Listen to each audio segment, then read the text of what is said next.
Segunda Crônicas, no capítulo 20. Mantenha sua Bíblia aberta, né? Em Segunda Crônicas, ou pode acompanhar através do nosso telão. Mas é importante acompanhar na Bíblia, na Palavra de Deus. A Bíblia, ela foi escrita para que nós tivéssemos um mapa, tivéssemos um norte, para que nós tivéssemos o nosso caminho muito claro naquilo que estamos enfrentando, porque a Bíblia é o Espírito Santo falando com você. A Bíblia é o Espírito Santo falando comigo. A Bíblia é a palavra de Deus para nós. E o Senhor pega e faz com que essa palavra tenha significado para nós, né? Tenha um sentido de orientação espiritual para a nossa vida. E diz assim a palavra de Deus: e sucedeu que, depois disto, os filhos de Moabe e os filhos de Amon, e com eles outros dos amonitas, vieram a peleja contra Jeosafá. Então vieram alguns que avisaram a Jeosafá, dizendo: vem contra ti uma grande multidão, da além do mar e da Síria. E eis que já estão em Hazazon-Tamar, que é em Gede. Então Jeosafá temeu e pôs-se a buscar o Senhor, e apregoou um jejum em todo o Judá. E Judá se ajuntou para pedir socorro ao Senhor. Também de todas as cidades de Judá vieram para buscar ao Senhor. E pôs-se Jeosafá em pé na congregação de Judá e de Jerusalém, na casa do Senhor, diante do pátio novo. Que problemão, hein? O rei Jeosafá estava, porque alguns reis se levantaram contra Judá, os filhos de Moabe, os filhos de Amon, e com eles outros amonitas vieram a peleja contra Josafá. Diversos reinos se uniram, e era uma grande multidão armada contra o povo de Judá. Então eles vinham já, iriam dominar a cidade com o país, né? A tribo de Judá, aquela nação, com muita violência. Eles eram conquistadores. Havia uma união entre aquelas nações para destruir e acabar com o povo de Deus. E Josafá, então, ele teve medo, ele temeu. O que fazer agora? O que eu vou fazer? E olha só, quando vieram os mensageiros, vieram alguns e avisaram para Josafá: vem contra ti grande multidão, um exército, da além do mar e da Síria, e já estão chegando. Sabe quando a gente está com aquele problemão que não tem saída? Aquela dificuldade que nós olhamos para as nossas forças e percebemos que nós em nós mesmos não temos condições de resolver aquilo. Era a situação de Josafá. Ele pensou assim: que farei? Que farei? E ele tinha a responsabilidade de toda aquela nação diante de si. Não é diferente do que a gente enfrenta de vez em quando, né? De vez em quando os problemas parecem que são maiores do que nós. E não existe solução. E não tem uma maneira de agir. E daí? O que nós podemos fazer? Diz a palavra que Josafá temeu. E temendo, ele estava no estado interior de angústia e dor e sofrimento. E temendo, ele pôs-se a buscar o Senhor. Buscar o Senhor. Sabe que esses momentos, muitas vezes, são oportunidades para quem está afastado de Deus, né? Fico imaginando que o Senhor às vezes pensa assim: olha, aquele jovem, aquela senhora, aquele senhor, né? Aquele moço, aquela moça, está tão distanciado de mim e não me busca mais, e não procura a minha casa, e não procura a minha palavra, e não procura os meus caminhos. O que eu posso fazer como um ato de amor para que aquela pessoa de repente se vire dessa situação e comece a me buscar? E muitas vezes o Senhor permite situações em que a gente fica aprisionado num problema que é maior do que nós e que nós não temos condições de resolver, porque o Senhor está nos chamando para buscá-lo, está nos chamando para uma vida de oração, está nos chamando para uma vida de quebrantamento, de coração partido e quebrantado diante de Deus. Seria melhor que não fosse assim, né? Como seria bom se nós buscássemos ao Senhor só porque nós o amamos, que nós buscássemos ao Senhor só porque a palavra diz que devemos, que nós buscássemos ao Senhor porque nós temos aquele coração dependente de Deus e agradecido por tudo que Ele já tem feito.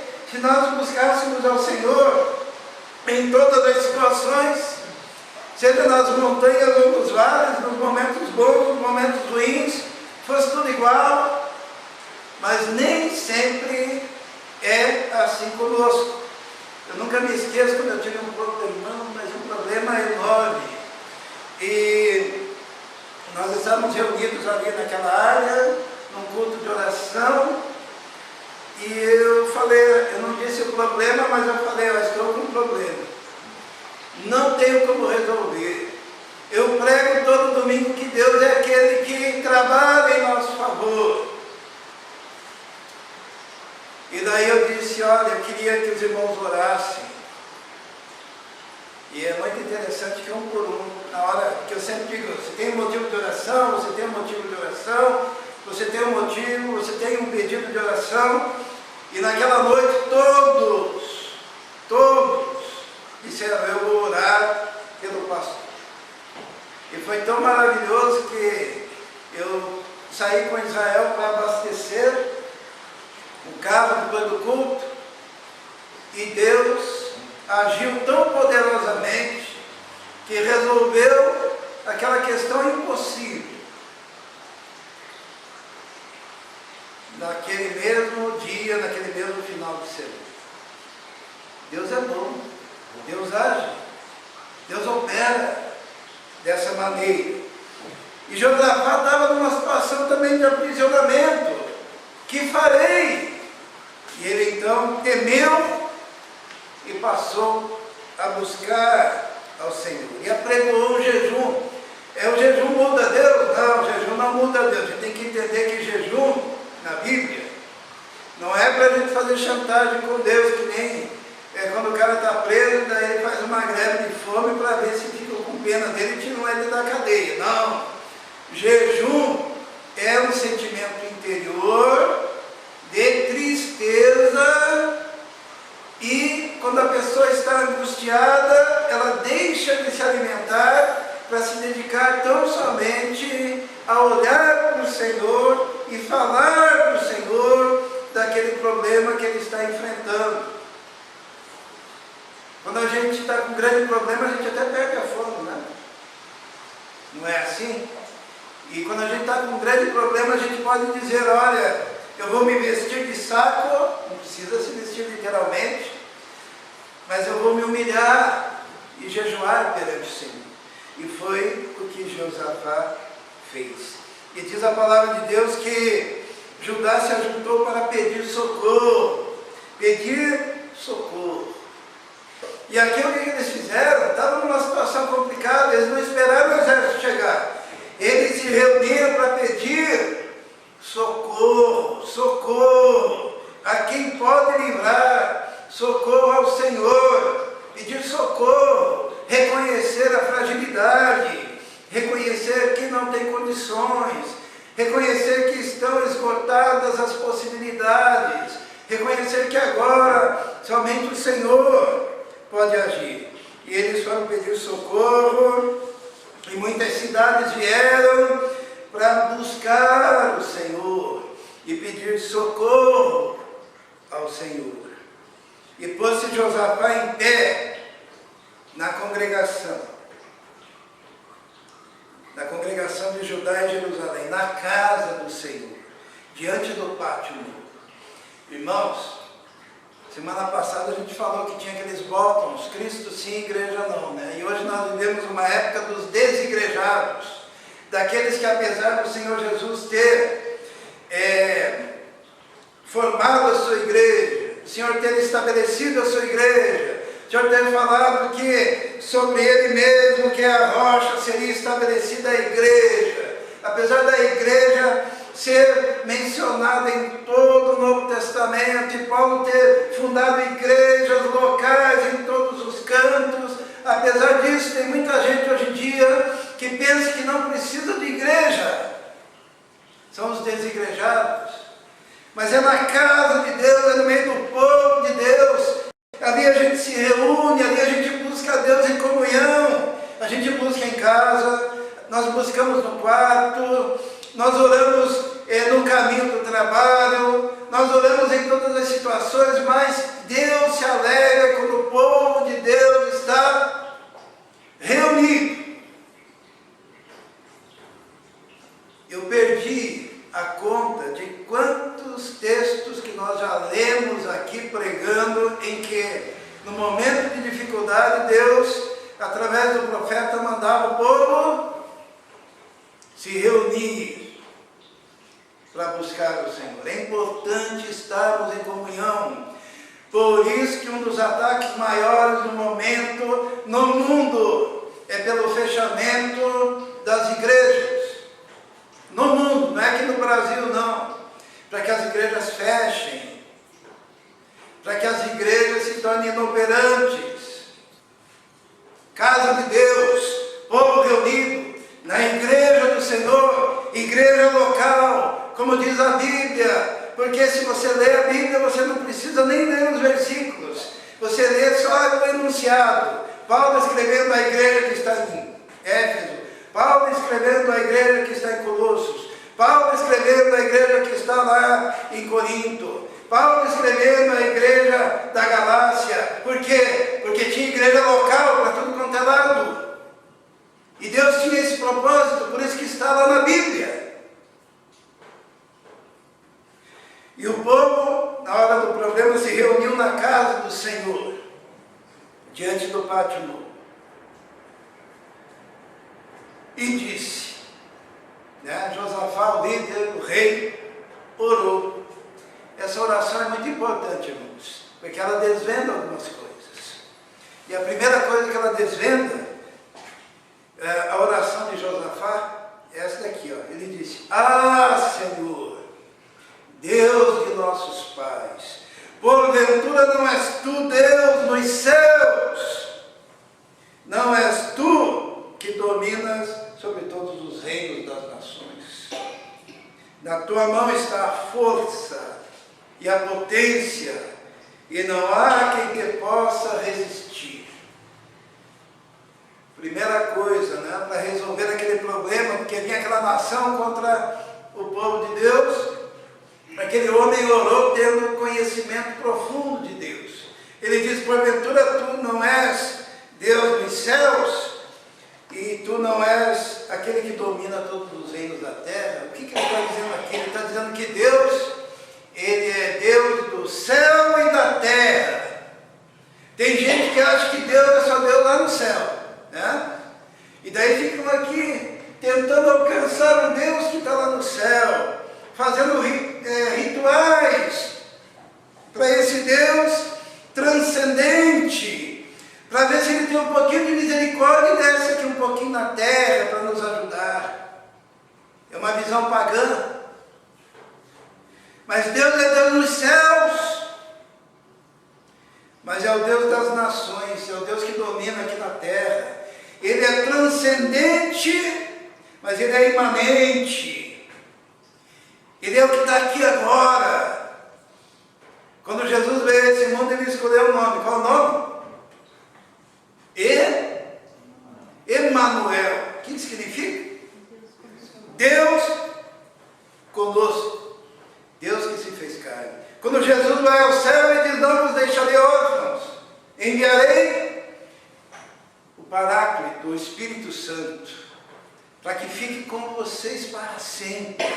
Deus na terra, o Espírito Santo, é o transcendente e o imanente, é aquele que domina os céus e os milhares e milhares de anjos, e é aquele que domina a terra e é Senhor das nações. Não tem nada fora do seu controle. E Josafá, quando vai orar, ele diz assim: Senhor, o Senhor é Deus do céu, o Senhor é Deus na terra, na tua mão está a força, na tua mão está o poder, e não há quem te possa resistir. Quando a gente vive assim, é bem melhor a vida, sabe? Quando a gente sabe que Deus é Deus do céu e Deus na terra, daí a gente sabe que não está sozinho, a gente sabe que não precisa ficar com mandinga, a gente não precisa ficar com ritualísticas, que não existe segredo para chegar até Deus, porque basta abrir a boca, Ele está ali. E você pode falar com Ele, e Ele vai agir, e Ele vai transformar qualquer situação. E nele está a força e a potência e o poder. O Senhor reina sobre tudo. Sabe, Jesus, quando viu o reino, diz assim: o reino de Deus está entre vós, ele diz. O reino de Deus está entre vós. Certo? Mas ele dizia: o reino de Deus está dentro de vós. E também ele dizia: o reino dos céus. E os irmãos percebem que Jesus está ensinando que o Senhor é Deus no céu, é Deus na terra, e Deus dentro dos salvos. Ele tem o domínio completo de todas as coisas. E é para esse Deus que a gente ora. E é com Ele que a gente fala. E ele continua a oração dizendo assim: porventura, ó nosso Deus, não lançastes fora os moradores dessa terra diante do teu povo Israel, e não a deste para sempre a descendência de Abraão, teu amigo. Irmãos, aqui é tão importante, porque Deus é Deus no céu, Deus é Deus na terra, Deus tem o reino dos céus, mas Ele também, o reino de Deus está entre nós, e o reino de Deus está dentro de nós. Ele tem todo o poder, toda a autoridade, mas Ele é um Deus que se relaciona, porque Ele diz assim: Abraão, teu amigo. Então, esse Deus Todo-Poderoso, Ele quer ter intimidade, a ponto de te chamar de filho, de irmão, como Jesus disse que seria o primeiro entre muitos irmãos, de amigo. Abraão foi chamado amigo de Deus. Significa que nós podemos ter intimidade com Deus. E para ter intimidade com Deus, a gente tem que andar com Deus, a gente tem que falar com Deus, a gente tem que abrir o coração a Deus, a gente tem que se permitir ser dominado pelo Espírito Santo de Deus. E nessa intimidade com Deus, nós podemos abrir a nossa vida e falar das nossas limitações, e falar dos nossos problemas. É um Deus tão grandioso, mas é um Deus que se faz amigo. Ele se relaciona, Ele tem intimidade. Às vezes a gente quer um Deus, mas um Deus distante. Nós queremos um Deus, mas um Deus que a gente tenha que olhar para a transcendência, para tentar falar com Ele. Mas Ele é companheiro. A palavra Paráclito é amigo fiel. Além de amigo, é amigo fiel. E Josafá lhe diz: olha, o Senhor prometeu essa terra que nós estamos para Abraão, teu amigo. Você é amigo do Senhor? Você é amigo de Jesus? Amigo até o ponto de caminhar com Ele? Amigo até o ponto de pedir conselhos? Amigo até o ponto de ter aquele relacionamento em que você conversa com Ele diariamente? Amigo até o ponto de você perceber a presença dEle no trabalho, nos estudos, no dia a dia? Que tipo de intimidade você tem com Deus? Deus, Ele chama você para uma vida profunda, por isso que é mais do que religião, é relacionamento.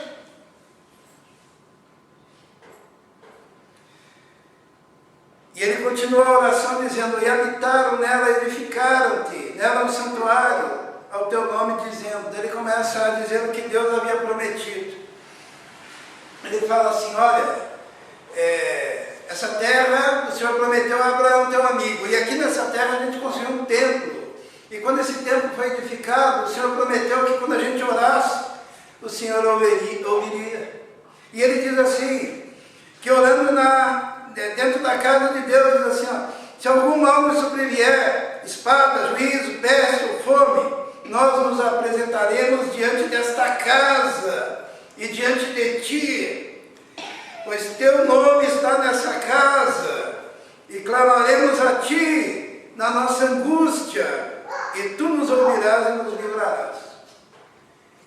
Ele está falando: olha, nós construímos uma igreja do Senhor. No Antigo Testamento era o templo, e o Senhor prometeu que quando nós estivéssemos reunidos, buscando, clamando, orando, e viesse a fome, e viesse a peste, e viessem as guerras, nós clamaríamos ao Senhor e o Senhor nos ouviria. E é isso que nós estamos fazendo hoje. Esse é o argumento de Josafá. É isso. Sabe, nós estamos na mesma situação, que a gente está na casa de Deus, reunidos, buscando ao Senhor, clamando ao Senhor e orando. Significa, se você pedir aí onde você está, falando com seu amigo, que é Senhor do céu e da terra, Ele vai te ouvir, Ele vai transformar a tua vida, Ele vai transformar o teu futuro, Ele vai operar, se você estiver nessa situação, clamando de coração ao Senhor. Ele fala dos seus inimigos e logo em seguida ele diz assim: ah, nosso Deus, porventura não nos julgarás? Porque em nós não há força perante essa grande multidão que vem contra nós, e não sabemos o que faremos. Porém os nossos olhos estão postos em ti. Que oração bonita, irmãos. Josafá está dizendo: ó, diante desse grande exército, dessa grande multidão, nós não sabemos o que fazer. Porém, os nossos olhos estão fixados em ti. Que coisa maravilhosa quando você tem para quem olhar, sabendo que Deus tem todo o poder no céu e na terra para agir. Josafá ele diz: os meus olhos, os olhos do povo, os nossos olhos, estão fixados no Senhor, porque nós não sabemos o que fazer. Talvez você hoje esteja numa situação que você não saiba o que fazer. Às vezes nós passamos por situações assim. Eu já passei por muitas situações em que eu não sabia o que fazer. E em todas elas, os meus olhos estavam fixados no Senhor. Porque de lá viria o socorro. O salmista diz assim: elevo os meus olhos para os montes, de onde me vem o socorro. O meu socorro vem do Senhor, que fez os céus e a terra. Não dormirá o guarda de Israel, não dormirá e nem dormitará aquele que cuida de Israel, o seu povo. Nosso Deus não dorme nem cochila, mas os nossos olhos voltados a Ele. Era essa a situação do povo, quando não sabia o que fazer. Talvez você não saiba o que fazer, mas tem o Senhor aqui, que pode agir na sua vida. E todo Judá estava em pé perante o Senhor, ouvindo a oração e orando junto com Josafá, né? Como também as suas crianças, as suas mulheres e os seus filhos. Irmãos, a Bíblia vive dizendo, buscar o Senhor, traga a família toda. No começo do culto eu falei assim, o Senhor ama as criancinhas. Não se preocupe, criança é mais agitada, é normal, né? Então deixa a criança que ela está louvando a Deus do jeito dela. Mas traga as suas crianças para a casa de Deus. Traga. Que ela participe do ambiente onde o Espírito Santo está agindo. E aqui, ó, todo Judá, as crianças, as mulheres e os filhos, reunidos. Então veio o Espírito do Senhor, no meio da congregação, sobre Jaziel, filho de Zacarias, filho de Benaía, filho de Jeiel, filho de Matanias, levita, dos filhos de Asaf. Esse Jaziel era parente de Asaf. Né? O que Asaf era mesmo? Asaf era da área de poesia, né? Os salmos de Asaf, lembram dos salmos de Asaf? Asaf é aquele que escreveu salmos lindíssimos. E a gente ainda vai falar sobre isso no estabelecimento no Antigo Testamento, né? Haviam famílias específicas que estavam cuidando de diversas áreas. E daí tinha os filhos de Coré, tinha os filhos de Asaf, tinha os filhos de Jedutum, e cada um numa área relacionada ao serviço da casa de Deus. E esse Jaziel era filho de Asaf. E daí o Jaziel, que foi cheio do Espírito Santo, ele disse: dai ouvidos todo Judá, e vós moradores de Jerusalém, e tu, rei Jeosafá, assim diz o Senhor, não temais, nem vos assusteis, por causa dessa grande multidão, pois a peleja não é vossa, mas de Deus. Irmãos, aqui a gente aprende uma coisa, nós falamos no começo do culto, né? A peleja é de quem? De Deus. Peleja é de Deus, aqui nesse caso. A peleja não é vossa, é de Deus. Se a peleja é de Deus, quem é que tem que lutar? Deus. Deus, né? É Deus. E não adianta você querer dar uma mãozinha, não. Porque diz assim: amanhã descereis contra eles. Eis que sobem pela ladeira de Ziz, e os achareis no fim do vale, diante do deserto de Jeruel. Nessa batalha não tereis que pelejar. Uma grande multidão, muitos povos, um exército poderosíssimo, e Deus diz: a batalha, a guerra é minha. Nessa batalha vocês não vão lutar, mas vocês vão lá como se vocês fossem. Isto é, vocês vão caminhando na direção do exército inimigo. Postai-vos, ficai parados, e vede a salvação. Essa parte é um terror para quem é ansioso, né? Para quem é muito elétrico. Por quê? Porque às vezes a pessoa não consegue obedecer essa parte quando Deus diz: fica aí, fica paradinho aí, deixa que eu faço. Que dificuldade, né? Os que gostam de ter o controle de tudo, como é que é o nome disso mesmo? Os controladores, né? Aqueles que querem dominar todas as situações. Eu já tive experiência com pessoas que tentaram me dominar, né? Queriam me dizer assim: o que eu devo pregar, como que eu devo pregar, qual hino colocar no começo, qual hino colocar no fim, se eu tinha que fazer apelo, se eu não deveria fazer apelo, se a minha mensagem mensagem parecia uma aula, se a minha mensagem parecia uma proclamação, né? E quantas vezes? Quem eu devo visitar? Que dia da semana eu devo visitar? Quais casas eu devo dar prioridade? Quais outras casas que eu não devo dar prioridade? Se eu devo fazer um momento de dízimos e ofertas? Se eu não devo fazer um momento de dízimos e ofertas? Se quando eu fizer um momento de dízimos e ofertas eu devo orar no final? Ou se eu não devo orar no final? E tal, porque tudo isso daí vai fazer com que as coisas aconteçam. Quando uma mulher se casa com um cara controlador, ele quer saber onde que ela está, o que ela foi fazer, por que demorou tanto tempo, se pôs gasolina, se não pôs gasolina no carro, se foi por esse caminho, se foi por aquele caminho, se lá no serviço tinha bastante gente para atender ou pouca gente para... Porque parece que se ele não tiver no controle de tudo, as coisas não vão acontecer. Tem alguém assim aqui? Eu quero dominar. Tá? E no reino de Deus, às vezes a gente quer ter o controle de Deus. A gente até faz um itinerário para Deus. Quem que Deus vai salvar, que hora que Ele vai salvar, que dia que Ele vai salvar, o que Ele deve fazer, se Ele deve ir por esse caminho, se Ele deve ir por aqui.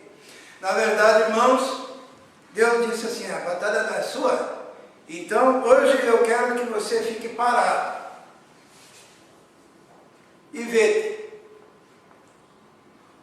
a salvação do Senhor para convosco. Ó Judá e Jerusalém, não temais, nem vos assusteis. Amanhã sairei ao encontro, porque o Senhor será convosco. Então Josafá se prostrou com o rosto em terra, e todo Judá e os moradores de Jerusalém se lançaram perante o Senhor, adorando-o. Porque é isso que Deus quer de nós. Adoração. Em qualquer circunstância. E levantaram-se os levitas, dos filhos dos coatitas e dos filhos dos coratitas, para louvarem ao Senhor, Deus de Israel, com voz muito alta. E pela manhã cedo se levantaram e saíram ao deserto de Tecoa. E ao saírem, Josafá pôs-se em pé e disse: ouvi-me, ó Judá, e vós, moradores de Jerusalém, crede no Senhor, vosso Deus, estareis seguros. Crede nos seus profetas e prosperareis. Aqui não fala de prosperidade financeira como querem alguns, né? Prosperar significa vencer, né? Você vai vencer. E aconselhou-se com o povo e ordenou cantores para o Senhor, que louvassem a majestade santa, saindo diante dos armados, e dizendo: louvai ao Senhor, porque a sua benignidade dura para sempre. E quando começaram a cantar e dar louvores, o Senhor pôs emboscadas contra os filhos de Amon e de Moabe e os das montanhas de Seir, que vieram contra Judá e foram desbaratados, foram destruídos. Enquanto Deus trabalhava, o que eles faziam? Cantavam, louvavam, adoravam, buscavam ao Senhor. Sabe, às vezes Deus quer pisar no freio do teu ativismo, para que você caia de joelhos, se prostre, busque ao Senhor, cante louvores, e Deus vai consertando a sua vida. Por quê? Porque você está na comunhão do povo de Deus, porque você está no meio da adoração, porque você está rendendo louvores apesar das dificuldades, porque eles cantaram antes do inimigo ser derrotado. Eles adoraram antes, porque eles conseguiram se entregar ao Senhor. E é isso que o Senhor quer. Sabe, o Senhor, Ele chama para isso, para confiar nele. Sabe qual é o maior ato de adoração pessoa é quando ela confia e entrega-se ao Senhor. E diz, Senhor, eu estou aqui, minha vida agora é sua. Faça de mim o que quiseres. O Senhor chama para isso. Para que você descanse nos braços do Senhor. Sabe quando aquele bebê desmaia no braço do pai e da mãe, assim, de tão cansado que está, ele descansa e relaxa, naquele colinho gostoso? O Senhor está te chamando para isso, para descansar no Senhor, nos braços do Senhor. Apesar do tamanho das tuas dificuldades, Ele diz, vem aqui, venha para os meus braços. Eu quero andar contigo. Eu quero batalhar a sua batalha. Eu quero te ajudar a vencer a sua guerra. Feche seus olhos neste momento. E eu quero te fazer um convite para que entregue o seu problema ao Senhor neste momento. Entregue a sua vida ao Senhor neste momento. Entregue o seu coração ao Senhor. Entregue a sua alma ao Senhor, a sua casa ao Senhor, o seu futuro ao Senhor. E faça um compromisso hoje de andar com o Senhor e somente com o Senhor, em meio a qualquer dificuldade, mas você atrelado ao Senhor pelo resto da sua vida. Faça esse compromisso no seu coração. Vamos orar. Senhor nosso Deus, muito obrigado pela história de Josafá. Obrigado porque sabemos que podemos confiar em Ti. Que o Senhor pode batalhar as nossas batalhas e nos fazer mais do que vencedores quando nós entregamos os nossos problemas a Ti, o nosso coração a Ti, a nossa alma a Ti. Pedimos então neste momento que o Senhor esteja selando aquele coração que se entrega a Ti neste momento, que o Senhor esteja dando paz a esse coração, que haja nesse coração o desejo de Te adorar, sabendo que o Senhor é Deus no céu e na terra, e que o Senhor tem o controle de todas as nações, de todas as circunstâncias. Esteja abençoando esta vida. Eu te peço em nome de Jesus. Amém.